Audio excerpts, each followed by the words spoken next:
सुभागी मानसरोवर भाग 1 मुंशी प्रेमचंद्र की अमर कहानियां।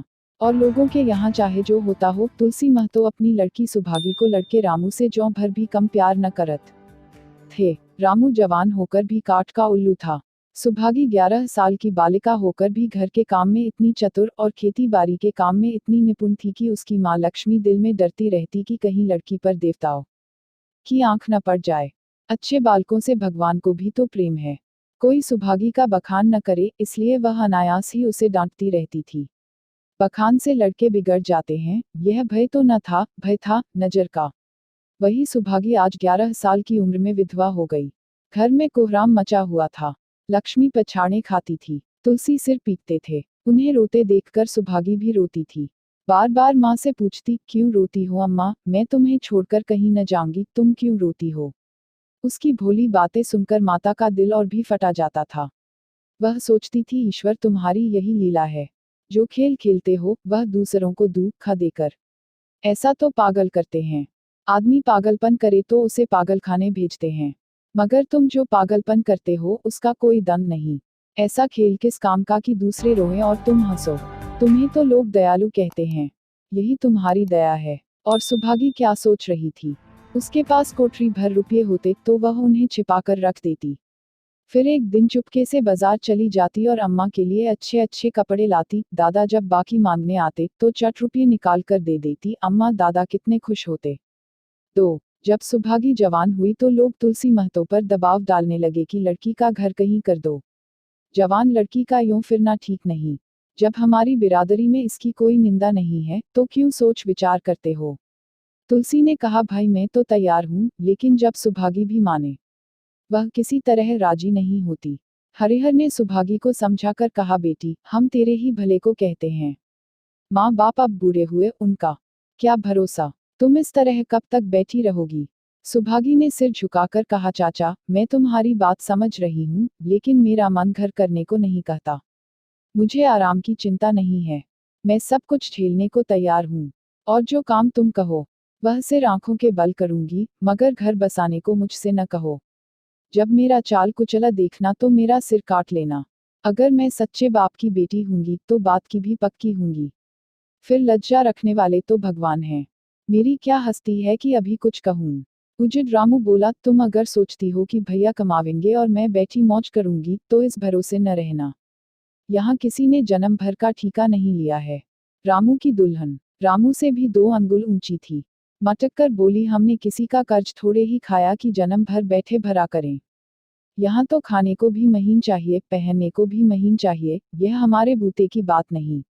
सुभागी ने गर्व से भरे हुए स्वर में कहा, भाभी मैंने तुम्हारा आसरा कभी नहीं किया और भगवान ने चाहा तो कभी करूंगी भी नहीं। तुम अपनी देखो, मेरी चिंता न करो। रामू की दुल्हन को जब मालूम हो गया कि सुभागी घर न करेगी तो और भी उसके सिर हो गई। हमेशा एक न एक खुचर लगाए रहती। उसे रुलाने में जैसे उसको मजा आता था। वह बेचारी पहर रात से उठकर कूटने पीसने में लग जाती, चौका बर्तन करती, गोबर पाथती। फिर खेत में काम करने चली जाती। दोपहर को आकर जल्दी जल्दी खाना पकाकर सबको खिलाती।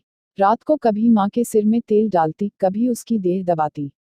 तुलसी चिलम के भक्त थे, उन्हें बार बार चिलम पिलाती। जहां तक अपना बस चलता, माँ बाप को कोई काम न करने देती। हाँ, भाई को न रोकती। सोचती, यह तो जवान आदमी है, यह काम न करेंगे तो गृहस्थी कैसे चलेगी। मगर रामू को यह बुरा लगता। अम्मा और दादा को तिनका तक नहीं उठाने देती और मुझे पीसना चाहती है। यहाँ तक कि एक दिन वह जामे से बाहर हो गया। सुभागी से बोला, अगर उन लोगों का बड़ा मोह है तो क्यों नहीं अलग लेकर रहती हो। तब सेवा करो तो मालूम हो कि सेवा कड़वी लगती है कि मीठी। दूसरों के बल पर वाहवाही लेना आसान है, बहादुर वह है जो अपने बल पर काम करे। सुभागी ने तो कुछ जवाब न दिया। बात बढ़ जाने का भय था, मगर उसके माँ बाप बैठे सुन रहे थे। महतो से न रहा गया। बोले, क्या है रामू, उस गरीबिन से क्यों लड़ते हो। रामू पास आकर बोला, तुम क्यों बीच में कूद पड़े। मैं तो उसको कहता था, तुलसी जब तक मैं जीता हूँ तुम उसे कुछ नहीं कह सकते। मेरे पीछे जो चाहे करना। बेचारी का घर में रहना मुश्किल कर दिया। रामू, आपको बेटी बहुत प्यारी है तो उसे गले बांध कर रखिए। मुझसे तो नहीं सहा जाता। तुलसी, अच्छी बात है, अगर तुम्हारी यह मर्जी है तो यही होगा। मैं कल गांव के आदमियों को बुलाकर बंटवारा कर दूंगा। तुम चाहे छूट जाओ, सुभागी नहीं छूट सकती। रात को तुलसी लेटे तो वह पुरानी बात याद आई। जब रामू के जन्मोत्सव में उन्होंने रुपये कर्ज लेकर जलसा किया था और सुभागी पैदा हुई तो घर में रुपये रहते हुए भी उन्होंने एक कौड़ी न खर्च की। पुत्र को रत्न समझा था, पुत्री को पूर्व जन्म के पापों का दंड। वह रत्न कितना कठोर निकला और यह दंड कितना मंगलमय। 3 दूसरे दिन महतो ने गांव के आदमियों को जमा करके कहा, पंचो, अब रामू का और मेरा एक में निबाह नहीं होता। मैं चाहता हूं कि तुम लोग इंसाफ से जो कुछ मुझे दे दो वह लेकर अलग हो जाऊं। रात दिन की किचकिच अच्छी नहीं। गांव के मुख्तार बाबू सज्जन सिंह बड़े सज्जन पुरुष थे। उन्होंने रामू को बुलाकर पूछा, क्यों जी, तुम अपने बाप से अलग रहना चाहते हो? तुम्हें शर्म नहीं आती कि औरत के कहने से माँ बाप को अलग किए देते हो?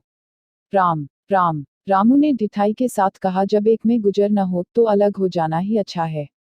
सज्जन सिंह, तुमको एक में क्या कष्ट होता है? रामू, एक बात हो तो बताऊं। सज्जन सिंह, कुछ तो बतलाओ। रामू, साहब, एक में मेरा इनके साथ निबाह न होगा।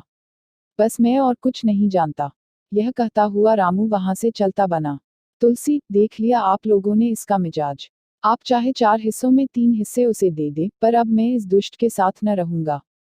भगवान ने बेटी को दूखा दे दिया, नहीं मुझे खेती बाड़ी लेकर क्या करना था। जहां रहता वहीं कमाता खाता। भगवान ऐसा बेटा 7वें बैरी को भी न दे। लड़के से लड़की भली, जो कुलवंती होए। सहसा सुभागी आकर बोली, दादा, यह सब बांट बखरा मेरे ही कारण तो हो रहा है, मुझे क्यों नहीं अलग कर देते? मैं मेहनत मजूरी का करके अपना पेट पाल लूंगी। अपने से जो कुछ बन पड़ेगा तुम्हारी सेवा करती रहूंगी, पर रहूंगी अलग। यूं घर का 12 बांट होते मुझसे नहीं देखा जाता। मैं अपने माथे यह कलंक नहीं लेना चाहती। तुलसी ने कहा, बेटी, हम तुझे न छोड़ेंगे चाहे संसार छूट जाए। रामू का मैं मुंह नहीं देखना चाहता, उसके साथ रहना तो दूर रहा। रामू की दुल्हन बोली, तुम किसी का मुंह नहीं देखना चाहते तो हम भी तुम्हारी पूजा करने को व्याकुल नहीं हैं। महतो दांत पीसते हुए उठे कि बहू को मारे, मगर लोगों ने पकड़ लिया। 4 बंटवारा होते ही महतो और लक्ष्मी को मानो पेंशन मिल गई। पहले तो दोनों सारे दिन सुभागी के मना करने पर भी कुछ न कुछ करते ही रहते थे, पर अब उन्हें पूरा विश्राम था। पहले दोनों दूध घी को तरसते थे। सुभागी ने कुछ रुपये बचाकर एक भैंस ले ली। बूढ़े आदमियों की जान तो उनका भोजन है। अच्छा भोजन न मिले तो वे किस आधार पर रहें? चौधरी ने बहुत विरोध किया। कहने लगे, घर का काम यूं ही क्या कम है कि तू यह नया झंझट पाल रही है। सुभागी उन्हें बहलाने के लिए कहती, दादा, दूध के बिना मुझे खाना नहीं अच्छा लगता। लक्ष्मी ने हंसकर कहा, बेटी, तू झूठ कब से बोलने लगी? कभी दूध हाथ से तो छूती नहीं। खाने की कौन कहे, सारा दूध हम लोगों के पेट में ठूंस देती है। गांव में जहां देखो सबके मुंह से सुभागी की तारीफ। लड़की नहीं देवी है, 2 मर्दों का काम भी करती है, उस पर माँ बाप की सेवा भी किए जाती है। सज्जन सिंह तो कहते यह उस जन्म की देवी है, मगर शायद महतो को यह सुख बहुत दिन तक भोगना न लिखा था। 7-8 दिन से महतो को जोर का ज्वर चढ़ा हुआ था। देह पर कपड़े का तार भी नहीं रहन देते। लक्ष्मी पास बैठी रो रही थी। सुभागी पानी लिए खड़ी है। अभी एक क्षण पहले महतो ने पानी मांगा था, पर जब तक वह पानी लावे उनका जी डूब गया और हाथ पांव ठंडे हो गए। सुभागी उनकी यह दशा देखते ही रामू के घर गई और बोली, भैया चलो, देखो आज दादा न जाने कैसे हुए जाते हैं। 7 दिन से ज्वर नहीं उतरा। रामू ने चारपाई पर लेटे लेटे कहा, तो क्या मैं डॉक्टर हकीम हूं कि देखने चलूं? जब तक अच्छे थे तब तक तो तुम उनके गले का हार बनी हुई थी, अब जब मरने लगे तो मुझे बुलाने आई हो। उसी वक्त उसकी दुल्हन अंदर से निकल आई और सुभागी से पूछा, दादा को क्या हुआ है दीदी? सुभागी के पहले रामू बोल उठा, हुआ क्या है, अभी कोई मरे थोड़े ही जाते हैं। सुभागी ने फिर उससे कुछ न कहा, सीधे सज्जन सिंह के पास गई। उसके जाने के बाद रामू हंसकर स्त्री से बोला, त्रियाचरित्र इसी को कहते हैं। स्त्री, इसमें त्रियाचरित्र की कौन बात है? चले क्यों नहीं जाते? रामू, मैं नहीं जाने का। जैसे उसे लेकर अलग हुए थे वैसे उसे लेकर रहें। मर भी जाएं तो न जाऊं। स्त्री, मर जाएंगे तो आग देने तो जाओगे, तब कहाँ भागोगे? रामू, कभी नहीं, सब कुछ उनकी प्यारी सुभागी कर लेगी। स्त्री, तुम्हारे रहते वह क्यों करने लगी? रामू, जैसे मेरे रहते उसे लेकर अलग हुए और कैसे? स्त्री, नहीं जी, यह अच्छी बात नहीं है। चलो देखावें। कुछ भी हो, बाप ही तो हैं। फिर गांव में कौन मुंह दिखाओगे? रामू, चुप रहो, मुझे उपदेश मत दो। उधर बाबू साहब ने ज्यों ही महतो की हालत सुनी तुरंत सुभागी के साथ भागे चले आए। यहाँ पहुंचे तो महतो की दशा और खराब हो चुकी थी। नाड़ी देखी तो बहुत धीमी थी। समझ गए कि जिंदगी के दिन पूरे हो गए। मौत का आतंक छाया हुआ था। सजल नेत्र होकर बोले, महतो भाई कैसा जी है? महतो जैसे नींद से जागकर बोले, बहुत अच्छा है भैया, अब तो चलने की बेला है। शुभ ही के पिता अब तुम ही हो, उसे तुम ही को सौंपे जाता हूँ। सज्जन सिंह ने रोते हुए कहा, भैया महतो घबराओ मत, भगवान ने चाहा तो तुम अच्छे हो जाओगे। सुभागी को तो मैंने हमेशा अपनी बेटी समझा है और जब तक जीऊंगा ऐसा ही समझता रहूंगा। तुम निश्चिंत रहो, मेरे रहते सुभागी या लक्ष्मी को कोई तिरछी आंख से न देख सकेगा। और कुछ इच्छा हो तो वह भी कह दो। महतो ने विनीत नेत्रों से देखकर कहा, और कुछ नहीं कहूंगा भैया, भगवान तुम्हें सदा सुखी रखे। सज्जन सिंह, रामू को बुलाकर लाता हूँ, उससे जो भूल चूक हो क्षमा कर दो। महतो, नहीं भैया, उस पापी हत्यारे का मुंह मैं नहीं देखना चाहता। इसके बाद गोदान की तैयारी होने लगी। 5. रामू को गांव भर ने समझाया, पर वह अंत्येष्टि करने पर राजी न हुआ। कहा, जिस पिता ने मरते समय मेरा मुंह देखना स्वीकार न किया, वह मेरा न पिता है, न मैं उसका पुत्र हूँ। लक्ष्मी ने दाह क्रिया की। इन थोड़े से दिनों में भागी ने न जाने कैसे रुपये जमा कर लिए थे कि जब तेरही का सामान आने लगा तो गांव वालों की आंखें खुल गईं। बर्तन, कपड़े, घी, शक्कर, सभी सामान इफरात से जमा हो गए। रामू देख देख जलता था और सुभागी उसे जलाने के लिए सबको यह सामान दिखाती थी। लक्ष्मी ने कहा, बेटी घर देखकर खर्च करो, अब कोई कमाने वाला नहीं बैठा है, आप ही कुआं खोदना और पानी पीना है। सुभागी बोली, बाबूजी का काम तो धूमधाम से ही होगा अम्मा, चाहे घर रहे या जाए। बाबूजी फिर थोड़े ही आवेंगे। मैं भैया को दिखा देना चाहती हूँ कि अबला क्या कर सकती है। वह समझते होंगे इन दोनों के किए कुछ न होगा। उनका यह घमंड तोड़ दूंगी। लक्ष्मी चुप हो रही। तेरही के दिन था गांव के ब्राह्मणों का भोज हुआ। चारों तरफ वाहवाही मच गई। पिछले पहर का समय था, लोग भोजन करके चले गए थे। लक्ष्मी थक कर सो गई थी। केवल सुभागी बची हुई चीजें उठा उठा कर रख रही थी कि ठाकुर सज्जन सिंह ने आकर कहा, अब तुम भी आराम करो बेटी, सवेरे यह सब काम कर लेना। सुभागी ने कहा, अभी थकी नहीं हूँ दादा। आपने जोड़ लिया कुल कितने रुपये उठे? सज्जन सिंह, वह पूछकर क्या करोगी बेटी? कुछ नहीं, यूं ही पूछती थी। कोई 300 रुपये उठे होंगे। सुभागी ने सकुचाते हुए कहा, मैं इन रुपयों की देनदार हूँ, तुमसे तो मैं मांगता नहीं। महतो मेरे मित्र और भाई थे, उनके साथ कुछ मेरा भी तो धर्म है। आपकी यही दया क्या कम है कि मेरे ऊपर इतना विश्वास किया? मुझे कौन 300 देता? सज्जन सिंह सोचने लगे, इस अबला की धर्म बुद्धि का कहीं वार पार भी है या नहीं। 6. लक्ष्मी उन स्त्रियों में थी जिनके लिए पति वियोग जीवन स्रोत का बंद हो जाना है। 50 वर्ष के चिर सहवास के बाद अब यह एकांत जीवन उसके लिए पहाड़ हो गया। उसे अब ज्ञात हुआ कि मेरी बुद्धि, मेरा बल, मेरी सुमति मानो सबसे मैं वंचित हो गई। उसने कितनी बार ईश्वर से विनती की थी, मुझे स्वामी के सामने उठा लेना, मगर उसने यह विनती स्वीकार न की। मौत पर अपना काबू नहीं तो क्या जीवन पर भी काबू नहीं है। वह लक्ष्मी जो गांव में अपनी बुद्धि के लिए मशहूर थी, जो दूसरे को सीख दिया करती थी, अब बौर ही हो गई है। सीधी सी बात करते नहीं बनती। लक्ष्मी का दाना पानी उसी दिन से छूट गया। सुभागी के आग्रह पर चौके में जाती, मगर कौर कंठ के नीचे न उतरता। 50 वर्ष हुए, एक दिन भी ऐसा न हुआ कि पति के बिना खाए खुद खाया हो। अब उस नियम को कैसे तोड़ें? आखिर उसे खांसी आने लगी। दुर्बलता ने जल्द ही खाट पर डाल दिया। सुभागी अब क्या करे? ठाकुर साहब के रुपये चुकाने के लिए दिलोजान से काम करने की जरूरत थी। यहाँ माँ बीमार पड़ गई, अगर बाहर जाए तो माँ अकेली रहती है। उनके पास बैठे तो बाहर का काम कौन करे? माँ की दशा देखकर सुभागी समझ गई कि इनका परवाना भी आ पहुंचा।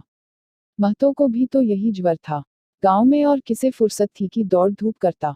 सज्जन सिंह दोनों वक्त आते, लक्ष्मी को देखते, दवा पिलाते, सुभागी को समझाते और चले जाते, मगर लक्ष्मी की दशा बिगड़ती जाती थी। यहाँ तक कि 15वें दिन वह भी संसार से सिधार गई।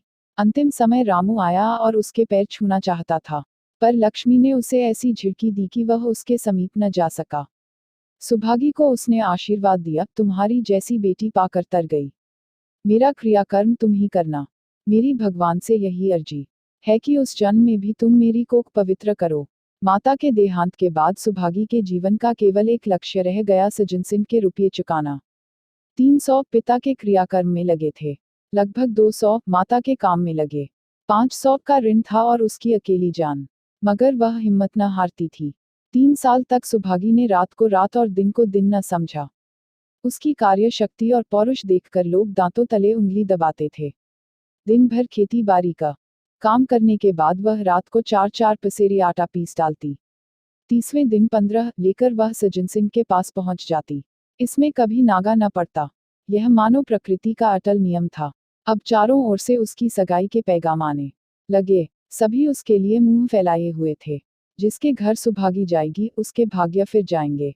सुभागी यही जवाब देती, अभी वह दिन नहीं आया। जिस दिन सुभागी ने आखिरी किस्त चुकाए उस दिन उसकी खुशी का ठिकाना न था। आज उसके जीवन का कठोर व्रत पूरा हो गया।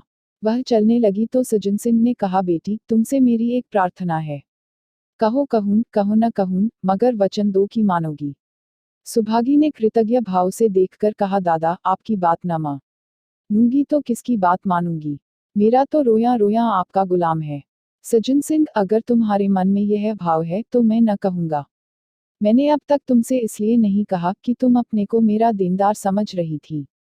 अब रुपये चुक गए। मेरा तुम्हारे ऊपर कोई एहसान नहीं है, रत्ती भर भी नहीं।